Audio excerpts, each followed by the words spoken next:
What's up, people? It's your man Urban Lover coming from the Urban. Watched the game last night. Wasn't satisfied at all. Put it like this. I said it over and it's like a broken record. I constantly say it over and over again. Luke Walton's rotation is terrible. Simple as that. I know a lot of people ain't gonna call it out because a lot of people, you know, I'm not put like this. A lot of fans just have too much faith. You know, and there's nothing wrong with that. You know, I have faith too, and I want to give Luke Walton the benefit of the doubt that.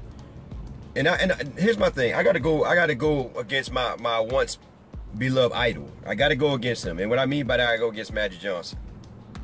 Now, I'm not gonna talk about D'Angelo Russell because I understand the reason why he did that, and I think D'Angelo Russell basically walked himself out of the team based on that like on that Twitter feed.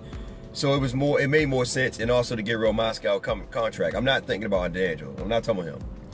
But let's go at it like this. All right, you trade Luke Walton. I mean, not Luke Walton. Lou Williams. That's understandable. We got draft picks from him, but you let Nick Young walk away.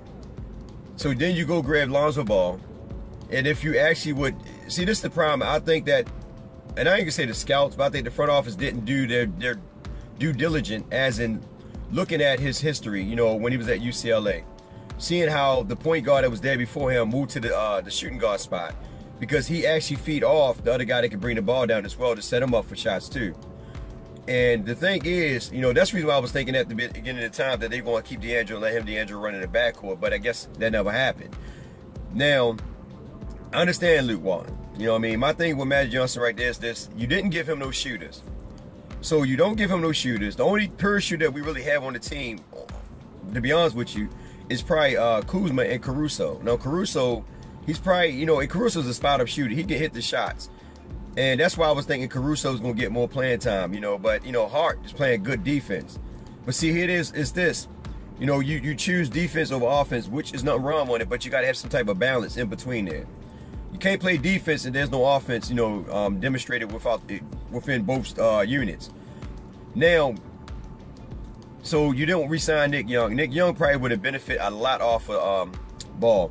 Ball probably would have loved Nick Young, you know, at that back. And plus, Nick Young's playing pretty good defense. And I know a lot of people say, oh, KCP. I get it. Okay? First game, he came out 20 points. Second game, 14. After that, he just went quiet. I told you guys he's not an offensive player. He's like John Stark. He's real strict. You know, he's like John Stark. He's not going to give you that every night. You know, he's not going to give you 20 points a night. So for us to get hyped up over it, like I said, at the end of the day, we shouldn't get so hyped up over certain plays. You know, it's cool because we Lakers fans and we want the best for our team. I get it. But at the end of the day, it comes down to coaching, front office, and the players believing in themselves. We get Brook Lopez, you know, during the summer, everybody was talking about like, oh yeah, Brook Lopez is going to be this, is going to be that. You know, he's a scorer. Forgetting about defense, but he's a scorer. He's a scorer. And I said, well, according to Luke might not play him based on the fact that he don't play D. Luke gives up on him too quick. He's right now, it's only 5 games in, and this guy's already getting the Moscow treatment. 18 minutes, 16 minutes, 20 minutes. That's Moscow treatment. You know, giving up on him. Not running no plays for Brook Lopez. Okay, look at last night. We played Utah. Goldberg in there, right? You have Julius Randle, a 6'9" guy, playing somebody that's 7'1". They got a freaking wingspan of probably like 70-something inches. To me, I just don't get it. Like, why would you have him playing him? And if you look at his numbers, you'll say, well, he didn't do too much. He didn't do, okay, well, he didn't. You know, but he did have 3 blocks, 8 rebounds. The thing is that people fail to realize is that he was boxing out, allowing Favors to get in there to get 10 boards, put back and let Mitchell come in to dunk the ball. Boxing out, you know, pushing people out the paint so they can come in and do what they want to do. Utah was playing an inside-outside game all night with us. You know, that switching off, that quick switch off, instead of letting players play man-to-man, switching off, leaving perimeter shooters wide open. They didn't do their due diligence when it came to research. You know, they should have knew that Ingles is a freaking three-point specialist. He should know, what, 50% from the three-point arc? 2 games before that, he was kind of struggling. He got his freaking, mojo back when he played against us. You know, freaking Mitchell, the rookie, came in, man, and just freaking lit it up. You know, I think how many points this dude dropped? Mitchell came in, you know, he played 27 minutes, dropped 22 points. He was 3% behind the arc. He had that freaking that putback dunk. Oh my gosh, you know, and you had 3 Lakers that were standing around him. 3 Lakers, and they allowed him to come in there and get that dunk. You know, and Rubio was doing his thing. And one thing about it, Utah leads the league in turnover. I think they got like average like 20 turnovers. Now that's hot in here, boy. What the hell? They averaged like 20 turnovers. So Rubio came in and did his thing. You know, he had 21 points. You know, he did have 4 assists. He didn't really have that many assists, but he shot the ball pretty well against the Lakers. And I think he always do that. But I think a lot had to do with, it goes back to this. And I said in my last video, Luke Walton have to build confidence within himself and within the players. You sitting players down. Now, this game, Jordan Clarkson was pretty hot. 7 for 12, I believe. 15 points. Take him out. But you let Caldwell play 2 for 11. See, there's no balance. And this is my biggest problem with our Lakers. And we're going to go through this all year. And we got to stop, you know, fooling ourselves and thinking that it's going to get better. It's going to get worse before it get better. Until Luke Walton, you know, stop being stubborn. Yeah, I mean, because think about it. Y'all did the same thing with Byron Scott when Byron Scott was, you know, torching the team. Luke Walton doing the exact same thing, but nobody sees that. He will point out certain players, but won't call them. He'll point out certain players. And I'm not going to say names, but he'll point out certain players and how bad they're playing. But yet you got starters playing just as worse, and you won't say nothing about them. You know what I mean? Like you can't, like if you ever notice, when Brandon Ingram had bad games, he don't really call out Brandon Ingram. He'll call out like the starters. Like, you know what I mean? Like he's afraid to say something because Magic Johnson might say something to him. Because in reality, I think he knows that Kuzma is better than Brandon Ingram, but I think he's afraid to make that move because Magic Johnson might say something to him. We don't know this. All I can say at the end of the day is that, remember last year, when he was giving these starters 25 minutes, and I told you guys, you tell me what starter right now in the league is getting 25 minutes and producing like that. I mean, everybody was crapping on D'Angelo and everybody else, Julius Randle, all them guys, and Moscow said they're not getting freaking starting minutes. Starting minutes like 35 average, not 25. So you're missing 10 minutes right there. And during that time, you know, during that time when he was doing that, you know what I mean? Nobody said anything. You know what I mean? Nobody said anything. They're doing the same thing this year. Same thing this year, but going back to that, 25 minutes he was giving the player. When Magic Johnson came, what Magic Johnson tell him? Give them boys more minutes. Give them starting more minutes. Sit Moscow, let them boys play. So you look at it this year. If we're doing the exact same thing, Magic already said that we're not worried about this year. We're just basically a development stage, whatever. Then why not develop them? Why is Zubac not getting no playing time? Why is Randall getting playing time? You see, this is why I say this is the difference between a rookie coach and a veteran coach. Okay, a veteran coach would notice that, hey, Kuzma's playing good. Let me go and put him at the small forward spot. Okay, Ingram played 34 minutes. He shot what 7 for 14. So he missed 7. Kuzma didn't have a good game. He was 4 for 10. He missed 6. But I think he only played like 22 minutes, right? Now you look at the lineup. I know my videos be long because I be getting into it, man, because it not really frustrate me. It does frustrate me because I see it and it's like you don't make any change ups. And I don't want to keep jumping around, but it's just so frustrating. Okay, Kuzma come in with Jordan Clarkson. This is why I say Kuzma need to start. Okay, Ingram need to play with Jordan Clarkson. Ingram need to come off the bench. If you're not, me personally, I said it before, he need to play the 2. The only reason why, because he can put the ball on the floor and go to the basket. Their starting 5 got to be better than that second unit. Period. There's no ifs, ands, or buts about it. There's no, okay, well, we need to put people in. No. Jordan Clarkson need to run that second unit because he gets more, he has more green light with that second unit. With Hart and all them, it makes it much more sense. Ennis shouldn't be coming in. Brewer shouldn't be coming in. You bring all these guys in. Now, Bogut, I understand you bring Bogut in. Bogut actually played better defense than Brook Lopez. In that case, you should have Bogut playing with Brook Lopez. When they picked up Bogut this offseason, I knew right then that Zubac wasn't getting no playing time. I knew it right then and there. So you can't sit there and keep telling me that you try to develop players, but yet you bringing veteran players in and getting more playing time than people who ain't getting a chance to play. So that's bull crap. Y'all really want to win.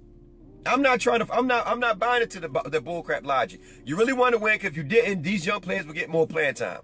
Kuzma will be playing at that small forward spot with freaking Lonzo Ball. Lonzo Ball came out and it's like a message. He said, me and Kuzma became real good friends over the summer league. He don't want to know, he don't want to, this is me, this is my opinion, but he don't want to put Ingram on blast, but he know that he played better with Kuzma. I mean, it's just proven in the summer league. And Kuzma played better with him because Lonzo Ball found Kuzma and give him better shots than Jordan Clarkson. If you notice, when he run with Jordan Clarkson, he got to create his own. He's better when there's somebody giving him free light shots. You know what I mean? Where he's setting up, Lonzo Ball go down, draw the team, draw the double team, whatever it is, or draw the attention, and while I'm kicking it kicking to Kuzma for an easy shot or easy layup. But with Jordan Clarkson's team, you got to fight to get scores. And it don't make any sense to me. Then you put Julius Randle on Gobert. You know, like I said, 6'9" guy playing a 7'1" guy. And this guy basically dominated. And like I said, you look at the stats, so he didn't do too much. No, he opened up that door. Allowed him to do whatever they want in the paint. And I'm like, why didn't you bring freaking Brook Lopez in? Listen, Luke Walton got to kill that doubtfulness. You know what I mean? Because he's like already doubting Brook Lopez. Listen, you got this guy for 1 year, right? If you're going to start treating him like that, then let Zubac play. There's no point. But no, you bring Andrew Bogut in because y'all really want to win. And I just can't get over that. So I would have had Brook Lopez playing Gobert every time Gobert came in. And I made him earn his minutes. Straight up. I'm like, yo, you got to play him. You got to play D on him. You know, Gobert ain't that fast. You know what I mean? He's not that fast. You got to make Brook Lopez earn his minutes. Hey, look, get out there and play him. All this freaking soft, passive type of bull crap. You don't want to call certain players out or just call out the whole starting five, the second unit. That's bull crap to me, man. And you're doing the same thing with the rotation. The rotation was bad. Bad. You know what I mean? They were killing us down low. And on out, they was killing us, period, man. Every time Lakers made a run, we fall apart. He'll bring this person in and kill the run. He'll bring that person and kill the run. You keep switching out the starting five with the second unit. You did do one thing. You did bring Lonzo Ball in with the second unit, but you still got Julius playing center. You don't have Julius playing center on a freaking 7-1 center. That don't make any sense to me. Put Kuzma at the small forward spot. Let Julius run that power forward spot. You know what I'm saying? If you don't want to bring Kuzma in the starter. And put let Bogut or freaking Zubac get on there and play against Gobert on that second unit. That's dumb. You know what I mean? You letting Corey Brewer and Enos get minutes, but you don't let freaking Zubac get minutes? Or bring in freaking Andrew Bogut to play against Gobert? You want to lose these games. But at the same time, you want to win. It comes down to inexperienced coach against experienced coach. And that's why we're not going to make no noise until Luke Walton remove the blinders from his stubbornness and start rotating these guys in the way they're supposed to be rotated in. Julius Randle's not going to re-sign an extended contract, so we're not going to get nothing from him. He's going to walk away for free. I already see it because you telling this guy to come off the bench. He's the best thing he's the best thing at the power forward spot. I know a lot of people say, well, Kuzma. Yeah, but Kuzma is a small forward and a power forward body. He can move around. He can play pretty good defense. You got to put him at the small forward spot. Instead, you won't cut Julius Randle minutes by putting him at the power forward spot. Now you got 3 guys playing the power forward spot. It don't make any sense to me. It's stupid and it's retarded. Anyways, your man, Urban Lover, like, share, subscribe, get in the comment section. Tell me what you think, man. Frustration. I hope we turn it around. I'm not saying call for somebody here, but we need to do better with the rotation. We need to play players we need to play players according to their strengths and weaknesses. We need to play players according to matchups, too. That's terrible, man. Real terrible. Every time we make a run, they come back because they weren't matching up well. You should put Andrew Bogut on. Andrew Bogut is much more physical. Instead, you put freaking Julius Randle in. I'm not knocking Julius Randle because he's playing out of position. But that fall on Luke Walton in the front office, man. Like I said, you don't get Lonzo Ball, no shooters. The best shooter on the team is Kuzma. You let Nick Young go, who was a pure spot-up sharpshooter. You let him go, because you want to bring KCP in, who can't freaking shoot, who got the John Stark mentality, real streaky. But yet you decide, like, okay, I'm going to let Nick Young go and bring this guy in. Everybody say, oh, well, he can play good defense. But according to Luke Walton, he don't play man-to-man defense. Besides last game, KCP played man-to-man defense on DeRozan. That was good. You know what I'm saying? He let him play it. But this game that's switching off, you might have just kept Nick Young. Nick Young played just as good defense, plus he give you shots. He give you the shots. It don't make any sense to me. You get Lonzo Ball, you don't give him no shooters. Now the Lonzo Ball fan haters are coming out saying that, hey, he sucked. I told you he sucked, this and that. No, it's the rotation, it's the front office. You ain't giving no shooters, man. And I told y'all that before the season started. The Lakers don't have no shooters. This is not going to work for Lonzo Ball. Because I used to play point guard. I used to be unselfish. I love to pass before I shoot. But you got to give him shooters. If you don't give no shooters, it's not going to work. Especially when Lonzo Ball ain't got no shot right now. And I know I'm ranting on because I'm going off and all that. But I just tell y'all guys at the end of the day, it is what it is. I hope we turn it around. If we don't turn it around, best believe there's going to be some change at the end of the season. It might be for the All-Star break. I hope that it doesn't. But it could happen. So at the end of the day, we got to turn this around. We waited too long, man. And every year we say the same damn thing. Be patient. Be patient. Be patient. Well, how many years it is? 6? I don't know how many years. I stopped counting. I just started growing a gray beard. My beard used to be black. Now it's gray because I've been patient. I'm still being patient. Don't get me wrong. But at the end of the day, you cannot be patient with foolishness and stubbornness. You know what I mean? When you see it, you got to call for what it is. And I know some of these reporters want to call out too, but they're not going to say much because they under They're affiliated with the Lake organization. So they're not going to talk too bad about it. But I'm a YouTuber, and I'm going to speak my piece. And I hope other people understand that. You know, at the end of the day, you know, you saying that we don't have no superstar. No, you the coach. You build the superstar within what you got. When players are hot, let them play through it.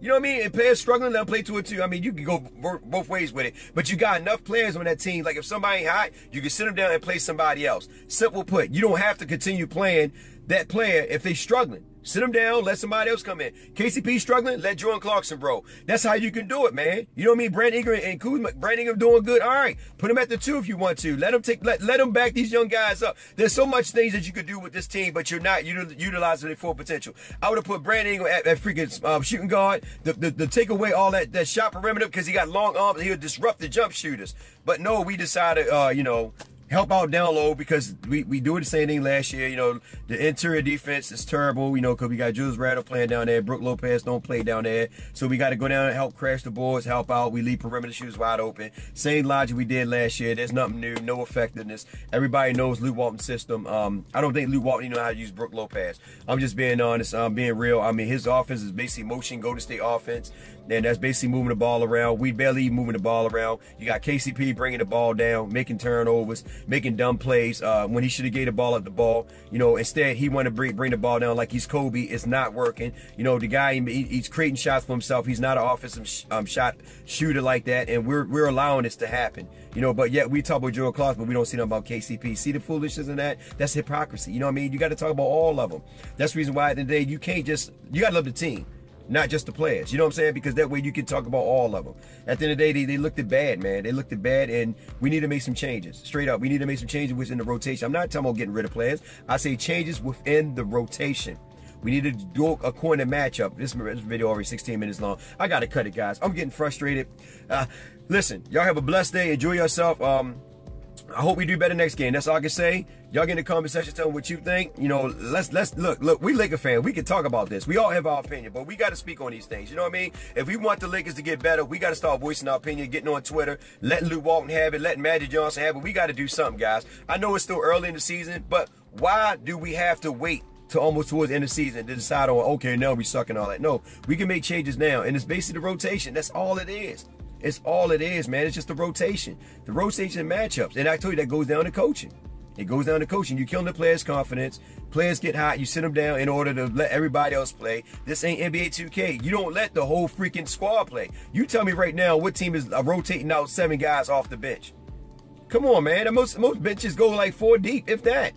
It's stupid to me, man. It's stupid. Anyway, y'all take care. We gonna get back. Let's go, Lakers. You know how we do.